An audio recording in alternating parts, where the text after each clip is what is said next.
by local boards of education, not necessarily by the municipal itself. Right. So, what the resolution is New York State Department that advocate for an update for the Code of Ethics. Should we update the Code of Ethics? We stay with one from 2002. So, what do I do? 2002 was 15 years ago. It was 15 years. I think we should update that. It should be.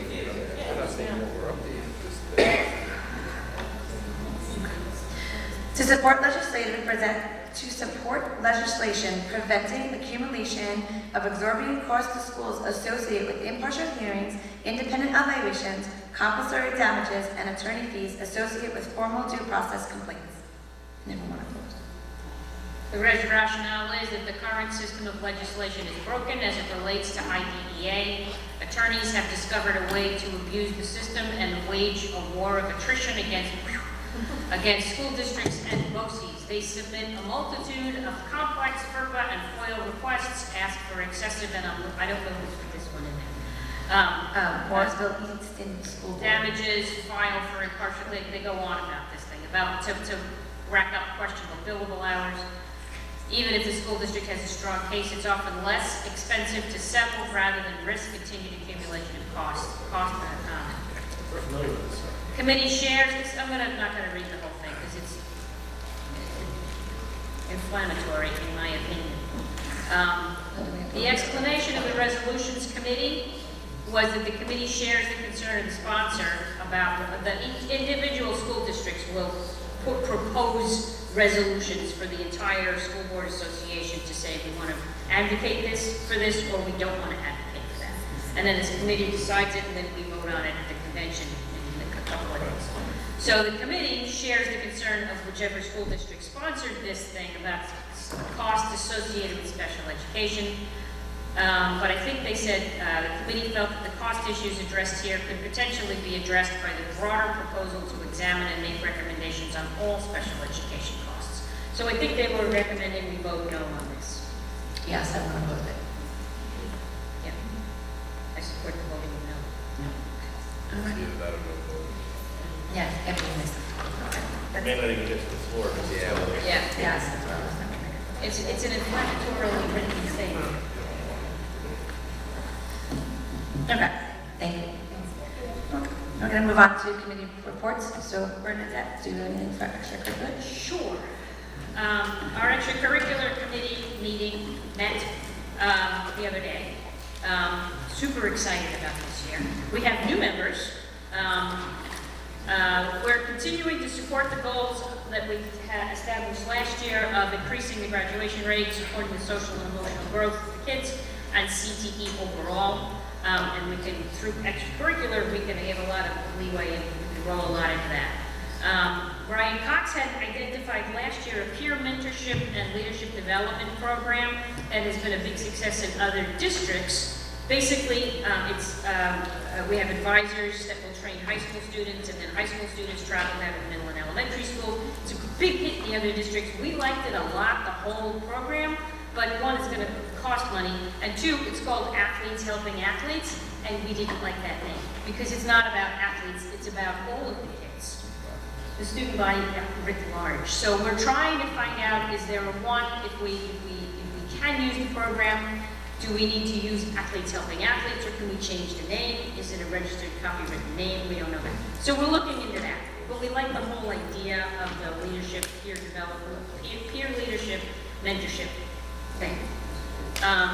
We're looking at strengthening and building the community band so that it can run more like a traditional band. We did it 2 years in a row. It was a big hit, but there's some issues that we need to look at regarding having it run on its own so that it isn't taking up all of Mark Stuckey's time and without adding extra costs. We'd also like to, our plan is to identify a structure of the organization of the band, possibly so that it can run more on its own without direct intervention of the school district. But we have lots of policies to work on there. Once we identify the structure, the goal is to get that identified and solidified by January, February, so that when we take the structure of the thing, we can then potentially transfer that over to a choir, hopefully. Because we've been getting a couple of requests for doing a choir or an orchestra or something. But we do need to develop some stronger policies for participation, who, why, all of that stuff. Because we don't have a strong, and that would be we would develop it in the committee, I guess, and then present it to the board for approval of the policy regarding the community music programs.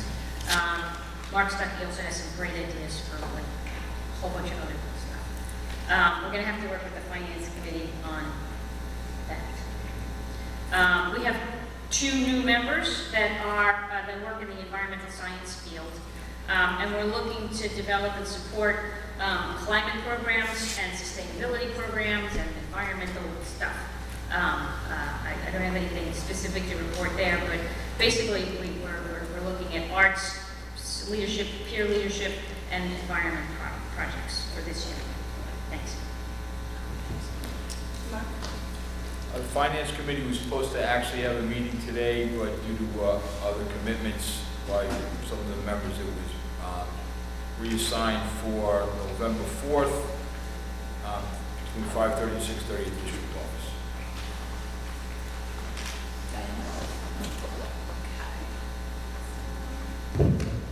Okay, so we had our first building and grounds meeting, and we went over the update on all the capital projects that went on over the summer, and I will brief you guys all really quick. There were so many. The Oregon and Saxton got their new tracks. They're finished. They got also new goalposts on their football fields. All the elementary schools got new playgrounds for the elementary schools. We got to stop over at Medford, and we saw their playground and new basketball courts and a new parking lot. It all looks fantastic. The high school has a brand new weight room. There's new LED lighting and ceiling tile in Oregon. There is a sensory garden at Barton, and I'll tell you about it at the end. Then we went into, well, actually, let me read this whole list for you guys. There's a lot. South Ocean Middle School will have a new LED electronic sign installed. It's up and running. Up and running. Oh, yeah, sorry, completion, let me finish. Completion date was October 18th. We are continuing to replace the old exit lights district-wide with new LED exit emergency lights. Saxton's chorus room 102 was outfitted with fans, and the HVAC unit ducts are cleaned to improve the airflow in that room. The high school greenhouse project is moving along, and the projected completion date is early December. The new band room at the South Ocean Middle School was renovated, and new floor tile and acoustical panels were installed. The room was painted, and a new ceiling and LED lighting was installed. The tech room, woodshop room 144 at the high school has a dust collection system being installed, and that probably is already completed to the 3rd week in October. Yes, tonight is complete. Awesome. We are continuing to replace the old water fountains with bottle filling station district-wide, install numerous air conditioning units district-wide to accommodate special needs students. The high school sports complex had all the stadium pole lights repaired and replaced. New fencing was installed district-wide, new gates installed at Oregon, Barton, and Medford. Tremont received additional fencing upgrades, as did Keenan. The general items completed, including organizing and cleaning out of old, excess, and obsolete equipment, and improving our storage capacity, upgrades to our emergency lighting, and exit lights district-wide, parking lot lines painted at various schools. So they were super duper busy, and they got a ton done. We also then went into the CTE update. As you know, this year, law enforcement and computer graphic, that has started that program. For 2020 to 2021, medical assistance and construction trades are the next to come in. We spoke about, briefly, we briefed the committee on the presentation for Betty, and we'll keep updating about that. And then what we talked about at the end of the meeting was, Paul and I spoke, and I also spoke to Anthony, because building and grounds is something that is coming from buildings and grounds and from the teachers. We have We have a high school representative, we have a middle school representative, but I don't think we have an elementary. And Dennis, I guess, I don't know if this is a question for you, I know we're past the deadline, so there's no, They can attend the meeting, okay, but the role that you give them in terms of participating is really up to you as the okay, chair. because we were just They discussing. really shouldn't be voting, but they can participate in discussion. Okay, so that was something we discussed. And then also just having, in order to get our community, who's ever on the committee, maybe there's some kind of small project or idea, and I know we'd have to go through finance committee and through budget, but maybe there's something that we can discuss and work on as a little project through building wide, if certain buildings, like the sensory gardens, like I don't know if every school has a sensory garden, but maybe if they don't, that's something that we could work on.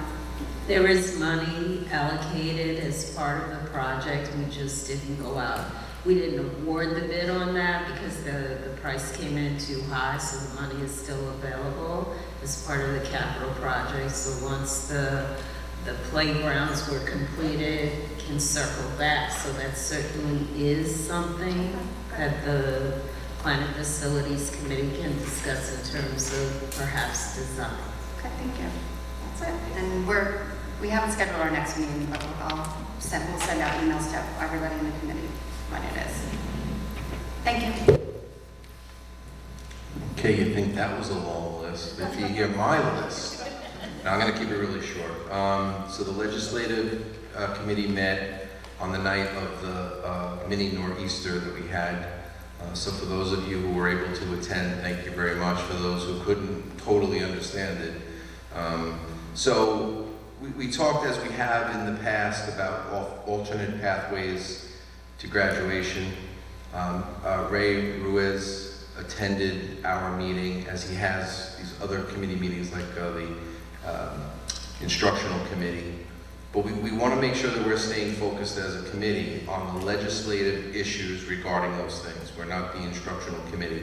So again, I sent out an email to everyone asking if there's any legislative issues that you have related to your subjects, to feed that over to our committee, and we'll focus on those aspects of that.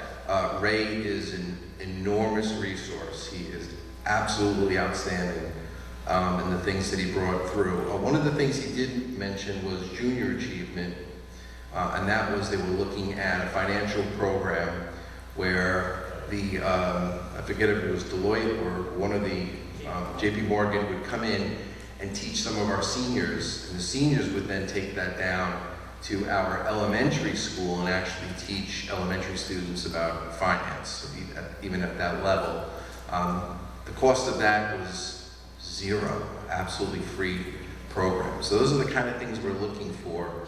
Of course, he had a whole list of CTE programs that he wants to see the district expand to. Of course, our part of it is where we can get legislators to help us with the funding for those type of programs. Another issue that came up is the census, the 2020 census, and it's a big push. You know, in the past, a lot of people, including myself, did not fill out the census because we're in a society where I don't want to give you any of my information. But unfortunately, if we don't give that information out, we lose a lot of funding. So it's one of those things where we're really reaching out to our legislators and saying, and they're reaching out too. I think we heard that they're reaching out even to our students to have them become people who will go around and present the census. Yeah, $21 an hour, so it's a pretty good thing. So, you know, that's really one of the important aspects of what we're looking at. And of course, we continue to keep our eye on our ROTC program, which is in jeopardy of being lost. We don't want to see that program lost. It's exciting when we have those students participating in our parade. What a great parade being led by our ROTC members, and they go to any event that somebody asks them to come to. And the program is outstanding. So, I mean, I think, of course, my son went through that. He's now a lieutenant in FDNY. So that was a really great start for him, being in that program. We do have the legislative breakfast coming up in February. I know it's February, it's pretty far off. But one of the things we spoke about is having one of our students speak and ask the question. So if we can get our question in and get it selected by the legislative committee at Longwood, then the date was, I forget the date, February, early February. We can always get that out to you. It's enough time. But the concept was, again, having one of our students. We did this several years ago.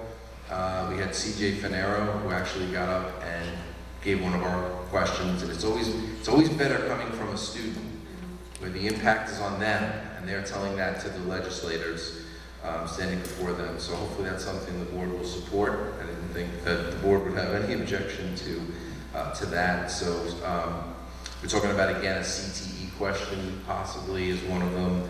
And then Ray could reach out to one of the students. Joey, anything I missed that you wanted to bring up? No, I think you're very comprehensive. I mean, the other thing we were talking about, just some other funding issues that we're looking at, working with our legislators on, services and additional assistance with ENL students, particularly SIFE students, students with formal interrupted education who need an alternative pathway in lieu of perhaps a diploma when they come into the high school as 11th or 12th graders, or some of them even, age out at they're 20, 21.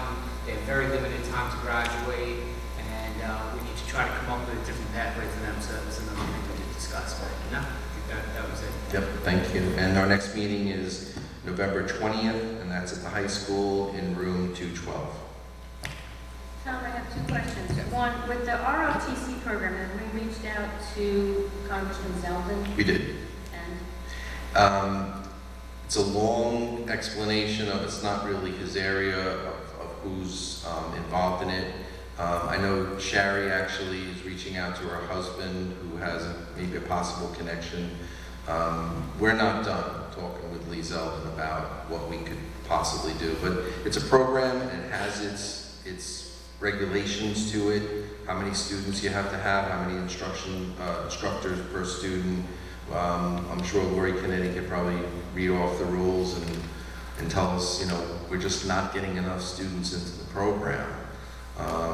And obviously we have to make more efforts to see if we can recruit. One of the things we talked about too is that providing so many great programs for our students, which is what it should be all about. But the problem is there's just so many things that they could go into, it kind of thins it out.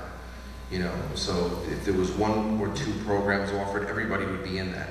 When you got 20 different programs being offered, the students start to spread out and it dilutes the program. So Any luck on trying to get another district to join us? No luck. I know a lot of the issues had to do with transportation. They were like, we'd love to join you, but we want you to pay for our students to go to your program, and that wasn't something that we were able to give them.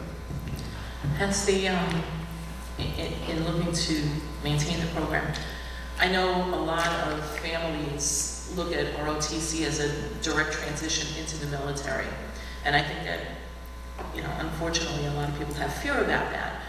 Have we approached educating that there are skills learned in this program that are transitional to any field of life, and not necessarily the military? I mean, the military transition would be a wonderful thing, but it's not a necessary thing.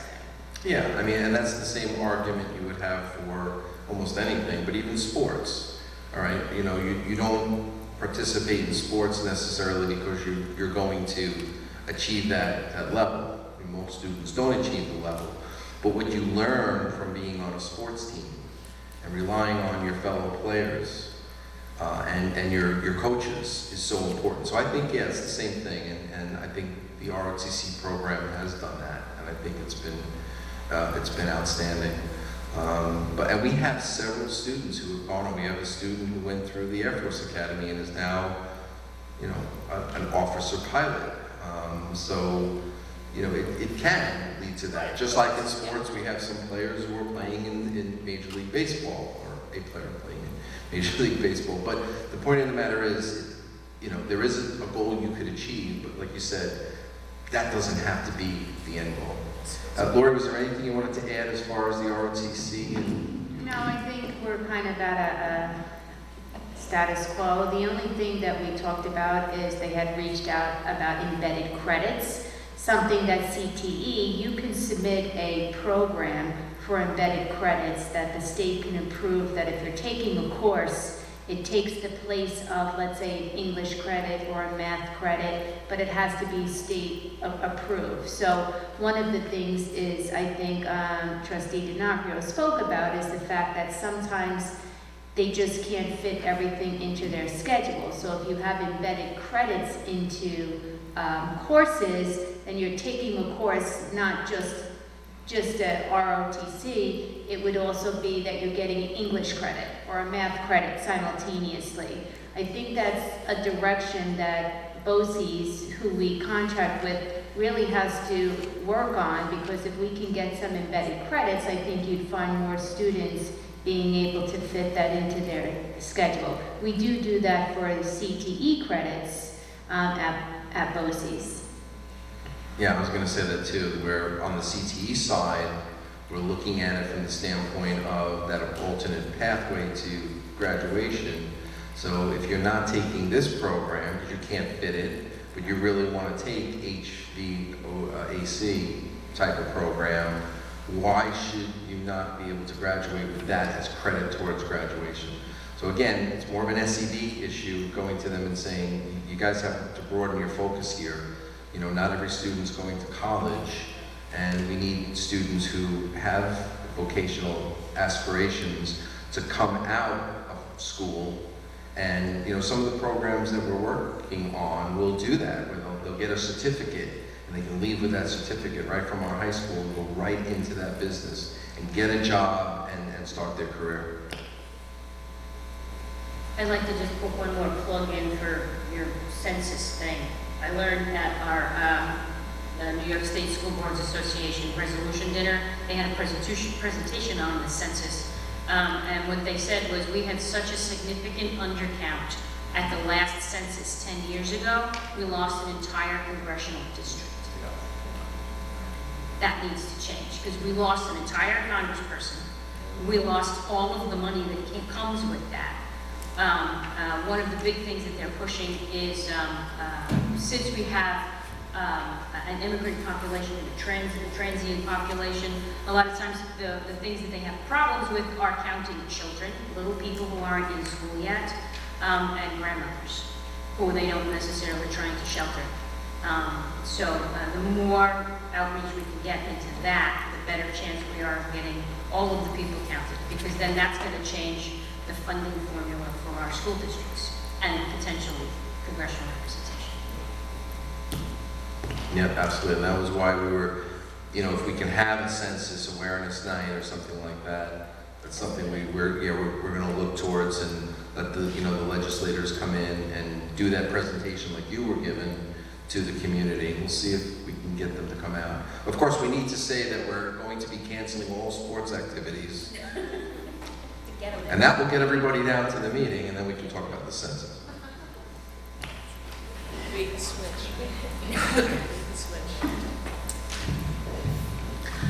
So the instructional committee met last Thursday. We had a slightly shortened meeting because we were to attend a State of the District address later that evening.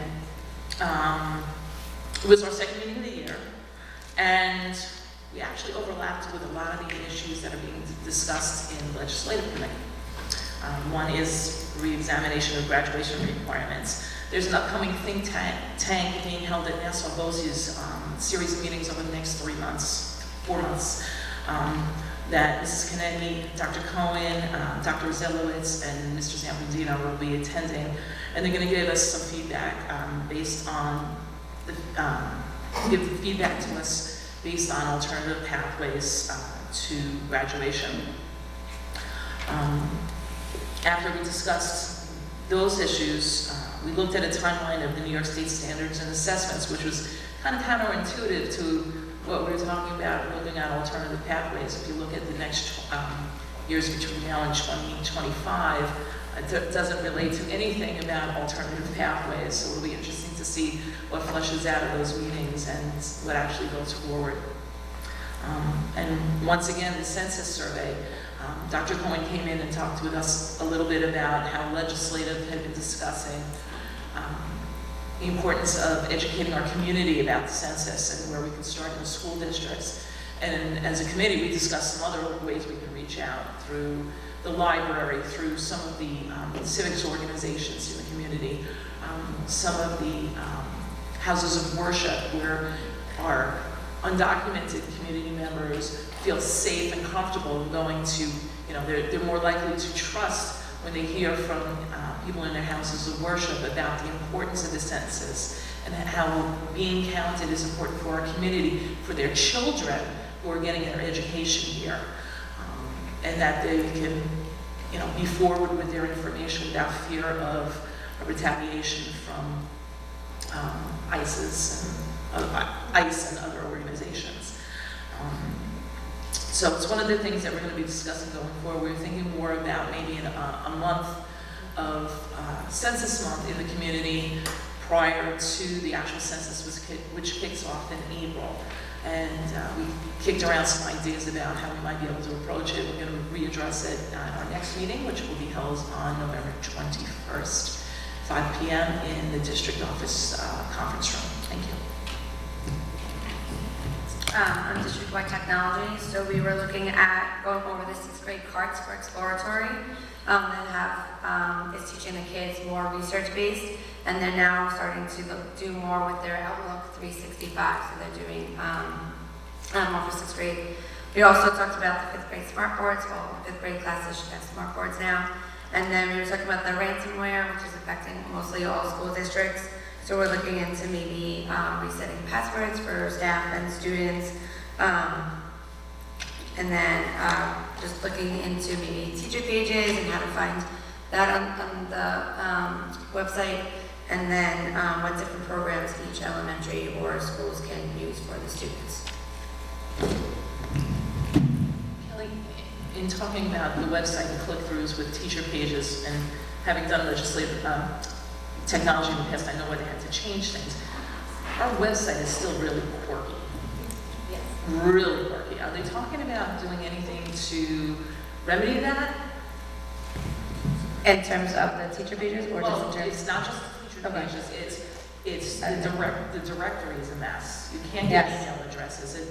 It's cumbersome to find teachers where they are, what school they're in, how to reach, get their access information. Yes, that's what I was talking about. So that's what they're going to look in for our next meeting, is what they'll look in, because that was the thing that some of the teachers even brought up at back to school night, was it was hard for parents to find their website, and it's like you go under resources, and under resources where the pages are, but it's even a mess for the teachers to even put their information on there. So I think the next meeting, which should be November 14th, I believe, that's something I'm going to really look into to kind of, because I couldn't find it. I don't think it needs to be fixed because we are directing our parents to find information on the website, and we go, I'm tech savvy and I can't stand it, so I can only imagine. I'm sorry, what was that? Oh, no, I'm just shaking my head. Oh, yeah, right.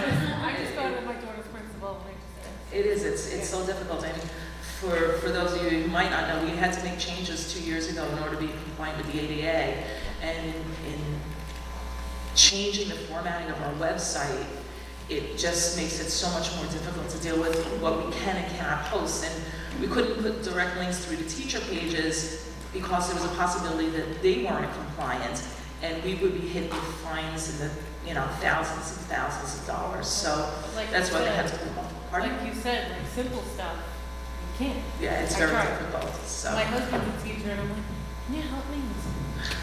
Is that a legislative thing that we could try to get? I mean, ADA compliance is. it's not. You're never going to be able to get to that level. It's a federal level. Change that. Yeah. Yeah. Thank you. All right, we're going to move on to community comments. So, Dennis. Community comments are limited to 2 minutes per person with no sharing of time. Please do not address specific student concerns or specific staff concerns, they need to be taken up with the administrator because of the privacy of those issues. Thank you. Pam Peterson. Could we put these summaries of the committee reports on the website? I know it's quirky, but like if we can, you know, if you can link, you know, hit the extracurricular, and then all of what you said tonight, then, you know, you can go on. Like, unfortunately, the finance committee I couldn't make because I had a leak, but then, you know, and I know we get the minutes, Yep. but still, if it's on there, No, yeah.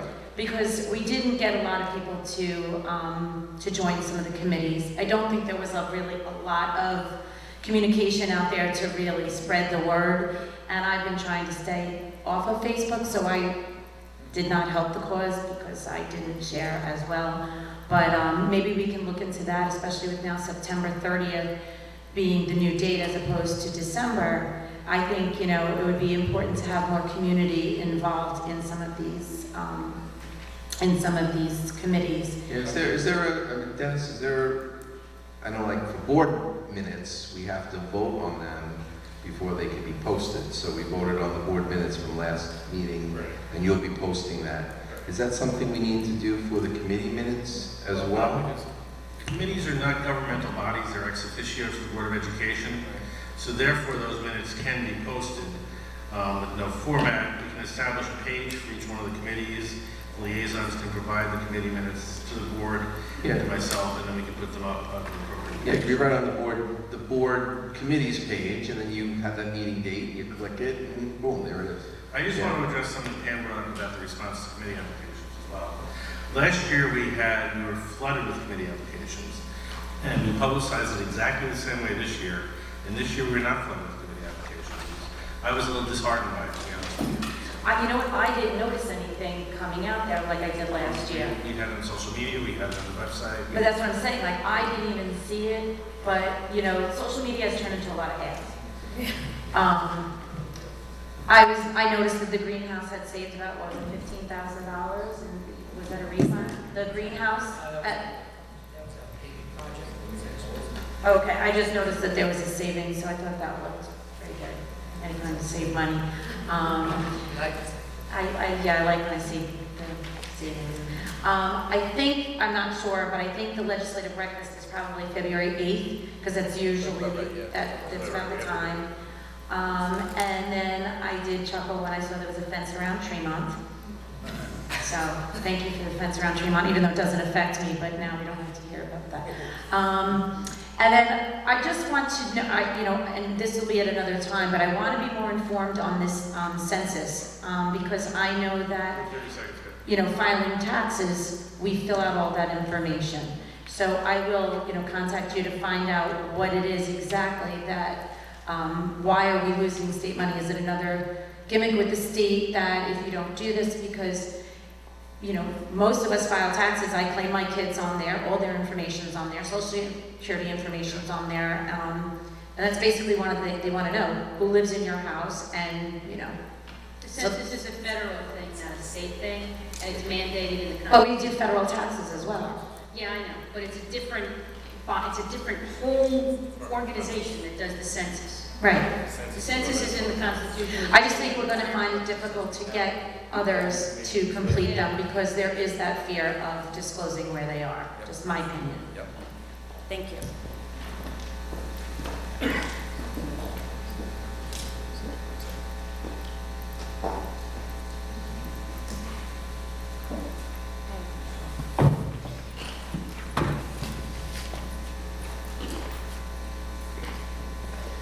Good evening. How are you? I'm Jacqueline Morris from Bay Elementary. I know Bay is still in the works with all the transitioning going on. I know, yeah, I heard you speak of, you know, all the other schools and, you know, with all the transitions that had gone on in their school. Do you know what Bay will Bay be getting with all the others? Like, will all the schools be getting all the same? In terms of capital construction? Yeah. Like, do you Okay, know well- what's going to be in the works for Bay? So For Bay, it's actually part of the superintendent goals this year, is Okay. the capital construction project that was discussed at the Bay presentation to the Bay parents. Yeah. That is actually on the agenda. Yeah, I wasn't, my daughter was sick, so I wasn't there. No, I thought I saw you I had to there. go. I know. Oh, okay. I'm Well, sorry. in any event. My whole no. house was sick. It was a nightmare. No, Nightmare. totally understand, Yes. but that presentation is actually on the Bay website that we presented that evening. And certainly we're available, we'll be following up with additional questions, but that is one of the major priorities for the upcoming year is the expansion of Bay. It will take several years Right. to complete, but that is on the agenda. Okay. No, I know, I'm talking about like, you know, all the other, like what the other schools are getting. That was Well, what I the mean. playgrounds, they The got a new playgrounds. playground. Yeah, that I Yeah. obviously saw because my daughter's on it. But the greenhouse, Oh, the greenhouse is You it's have- for the high school. So Okay. it's a major, but we'll be utilizing it so that it will be a learning experience for all the schools. So that we're working on a curriculum okay, as we speak, so that it will be something that all schools will benefit from and Mhm. take almost like field trips as part of a learning environment. Okay. So they'll all be participating in that. okay. So what else do you know that I can bring back to the next meeting? So one of the things is that the way this works is that we have a building condition survey that is done every 5 years by the architects. Mm-hmm. And the architects identify and recommend all the things that need to transpire in the district in order to maintain a safe environment from the perspective of capital construction. Mm-hmm. So they identify a schedule of things that need to be done, and that is worked in collaboration with the director of facilities and the school business administrator, and in connection with the planning facilities committee under the leadership of Trustee Andrade and Mr. Frank Macy. So they work on that, and then they report out what the updated plan will be for the subsequent year. And in that, we always try to work around for all the buildings. So for instance, Bay also got a lot of ADA renovations this summer. Okay. So there were, I believe, 11 bathrooms that were upgraded, right? Is that correct? 8? Yeah. Okay. But downstairs. So, I mean, they are part of the regular plan, and so we don't have finite decisions yet on all of that work, but we do know that one of the things that will be up on the proposition is the Bay expansion. Okay, so do you know, my question is, do you know approximately what and when? Not yet. I Not think yet, that's that part was of my the main work. question, like. Oh, I'm sorry. That's okay, that's all right. That's part of the work that they're Like gonna be roughly, doing. do you know? Frank, did you Sure. The presentation outlines the scope of the work that we're proposing. Right, We presented to the board. The next steps are to find out how to facilitate that. But it does lay out 2 things for you. The breadth of the project in terms of what it will encompass. And number 2, outlines the timing for it, because there is the whole SED process. for Yeah. that. And also we're going to use that timeline to garner funds to accomplish that, hopefully debt-free. okay. Yeah, again, my reason is because the other schools and then, you know. So is the question, I want to make sure I'm responding to, is the question that what other projects are scheduled? Because for we Bay? also have Medford at Bay, so that's why I'm asking. Okay. We have Well- Medford transition over. Right, so you're saying as a result of the redistricting? Yes, Okay, so what other additional we have more supports? children Yes. in the classrooms. Can I jump in for a second? I just, because we had an outline, so I don't know if this is going to help, but, so the timeline, so this is all going to go up for a vote, for the community is going to vote on this, if this happens Oh, or okay. not. But the timeline that we got, that Paul shared with us, was the vote in May of 2020. And then to the very end of completion would be September 2023 would be when, if the new wing can. And what, can I share? Can I Yeah, it's share? all on the Bay website as well. Yeah. This whole thing that we're discussing Yeah. right now, it's all Okay, there. so Yeah. Yeah. can I just read to her really quick Sure. what is on here, just so she can, so, sorry, let me just go to that page. Well, trustee Andretti is looking Go for ahead, that. sorry. I mean, the scope of the project, in short, is 80 classroom addition Yes. to encompass additional students that have come over. That includes a dedicated music room. And what it's also going to do is account for the extension of the cafeteria and hopefully the kitchen space as well. And there's plans in there for relocation of the not the playground, but the play space. So for instance, the backstop will be moved, the basketball court will be moved, and when you see the schematics online for the presentation, you'll notice that there's a new courtyard that we formed. So it's going to be a new safe place for the children to play, potentially a sensory garden. We'll be able to figure that out in time to come. Sensory garden. But there'll be things like that that we can consider. That's what I'm So asking, right. should this go forward, there's some possibilities there. Okay, Absolutely. that's what I'm asking. Yeah, so you'll see it all there. That's it. Thank That you. was the page I was looking Thank for. you. That's what I was asking. Thank you.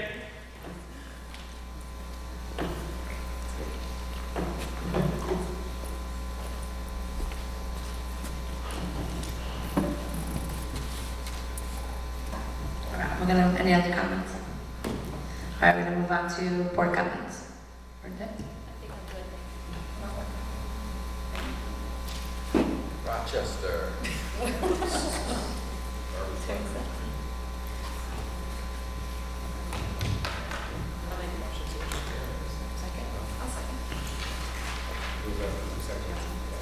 Diana? Aye. All right, have a good night.